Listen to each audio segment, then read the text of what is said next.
Nathan Carter adjusted his tie as he stepped into the cool air of Ridgewood Bank in Chicago, Illinois. The morning had been brisk but productive, and this stop was supposed to be his final errand before heading back to his office. His leather briefcase swung by his side as he approached the sleek counter, where a young woman, Emily, stood behind the glass, her hair neatly pinned back. "Good morning," Nathan greeted, his voice calm and friendly. He slid a crisp check and a bundle of bills through the slot. "I'd like to deposit this." Emily glanced at the check, then at Nathan.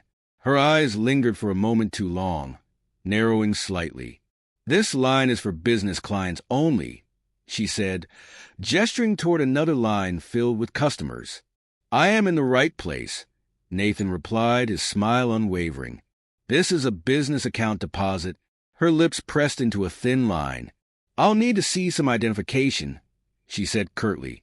Nathan hesitated, not because he minded, but because of her tone, sharp, almost accusatory. He pulled his wallet from his pocket and passed her his driver's license. Emily studied it, her expression shifting to one of suspicion. "This your ID?" she asked, flipping it over as if searching for signs of forgery. "Yes, why?" Nathan raised an eyebrow. Without answering, Emily set the license aside and stared at the check. "And where exactly did you get this?" she asked, holding it up like it was a piece of evidence in a crime scene. Nathan's calm exterior began to crack. "I wrote it," he said firmly. "It's from my company, Horizon Ventures." Emily scoffed. "And what exactly is your role there?" "I'm the CEO," Nathan said simply, though his patience was wearing thin. Emily's smirk was slight, but unmistakable. She leaned over and pressed a button. "Security. I might need some assistance," she said into the intercom, as though speaking about a disturbance rather than a customer. "Is there a problem?" Nathan asked, his voice firm now, though he kept it steady. Emily folded her arms. "I'm just doing my job. This check doesn't look right, and your story doesn't add up. Do you have another form of ID?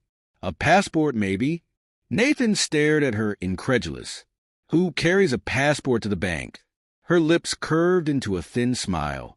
"I do when I travel," she said smugly. Emily's finger hovered over the intercom button, and her smirk only deepened. A tall security guard emerged from a side door moments later, his posture stiff and his eyes scanning the room. The air felt heavier now, and Nathan could feel the weight of several curious glances from other customers. "Is there an issue, Emily?" the guard asked, his voice calm but firm. "Yes," she replied, gesturing toward Nathan. "I suspect fraud. This gentleman handed me a check and ID that don't seem to match. His story doesn't add up." Nathan turned toward the guard, maintaining his composure. "There's no fraud. I'm here to deposit a check from my company account, and everything I provided is legitimate." The guard looked at Emily, then at Nathan, and back again. His stance shifted slightly, as if unsure how to proceed. "Do you want me to call the police?" he asked. Emily waved a hand dismissively. "Not yet. Let's confirm the check first. It's from a company called Horizon Ventures. Apparently, he's the so." Nathan inhaled deeply, the sharp edge of her words striking a nerve. "You could save us all some time by calling the number on the check," he said, keeping his voice measured. "They'll confirm everything." Emily ignored him, pulling a second monitor closer to type in the check details. As her fingers moved across the keyboard, she glanced at Nathan again. "Do you even have another form of ID? A business card? Anything that proves who you are?" Nathan opened his briefcase and handed her a neatly printed business card, embossed with the Horizon Ventures logo and his name. She barely glanced at it before setting it aside like it held no value. "You know we have policies to prevent people from scamming us," Emily said, her tone sharp. "You'd be surprised how often we catch people trying to pass off fake checks. You should have thought this through better." Nathan's jaw tightened, but he held his ground. "Is this how you treat all your customers? Or just the ones who look like me?" he asked, his voice cutting through the tension like a blade. Emily paused, her expression briefly faltering before hardening again. I'm just doing my job, she said defensively. You're the one who's acting suspicious. The security guard, still standing nearby, cleared his throat. Why don't we let her verify the check and sort this out? He suggested, his tone neutral. Nathan nodded, taking a step back. Fine. Go ahead. Verify it. Emily's fingers danced over the keyboard again, and she picked up the phone to make the call. As the line rang, Nathan crossed his arms and watched her, his calm exterior barely concealing the frustration building beneath the surface. Emily held the phone to her ear, her tone clipped and professional as she spoke. Yes, this is Emily from Ridgewood Bank. I'm calling to verify a check for $20,000 issued by Horizon Ventures. Can I speak to someone in charge?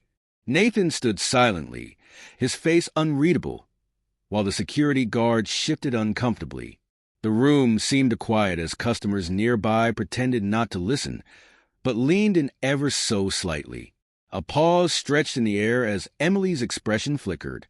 Yes, I'll hold, she said curtly, tapping her nails on the desk as if the act of waiting were an affront. The line connected again, and Emily's eyes widened slightly. Oh, Mr. Carter. Yes, I have someone here trying to cash a check in your name, and I need to confirm its authenticity.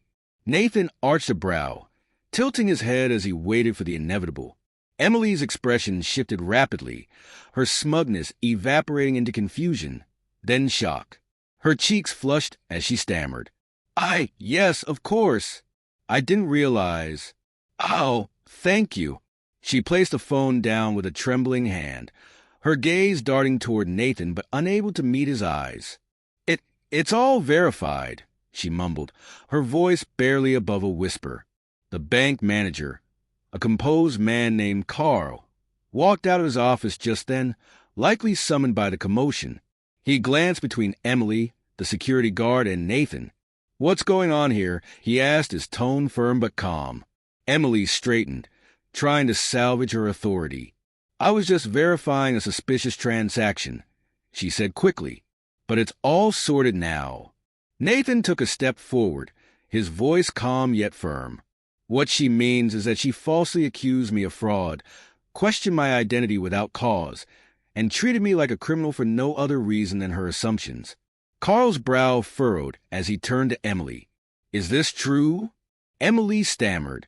I was just following protocol. It's not my fault he seemed. Carl held up a hand to cut her off. I'll handle this. Mr. Carter, I apologize for any inconvenience. Is there anything I can do to make this right? Nathan's gaze didn't waver. I think you should take a closer look at how your employees treat people because this isn't just inconvenient. It's unacceptable. Carl nodded solemnly. You're right. We'll review our training programs and policies immediately. You have my word. As Nathan walked out, the air in the lobby was still heavy, but a sense of justice lingered.